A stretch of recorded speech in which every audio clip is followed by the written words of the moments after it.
Ito na yung itsura ng sibuyas ko mga buddy. 53 days at naglalaman na nga po siya. Bali isang buwan pa mga buddy ang ating bubunuin bago po tayo umani, pero matagal-tagal pa rin po yon. Marami pa po tayong lason na may bibili para po maalagaan natin itong ating mga sibuyas. Marami pa pong sakripisyo. Isang buwan pa ang bubunuin bago umani. Ayan, at halos naglalaman na nga siya mga buddy. Ang ganda ng laman dito sa gilid, halos namamanay na mga buddy.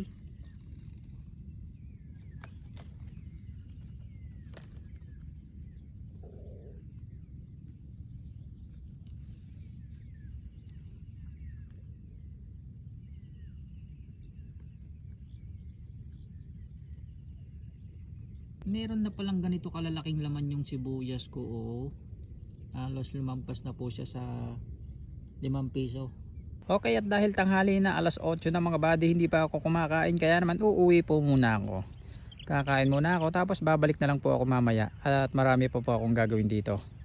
Magdadamo pa ako eh. Pakipusuan naman po at pakishare na rin mga buddy, para naman matutunan ng ibang tao kung paano po kami mag-alaga dito ng sibuyas sa aming lugar. Okay, maraming salamat. Mag-ingat po tayong lahat hanggang sa muli. Bye bye.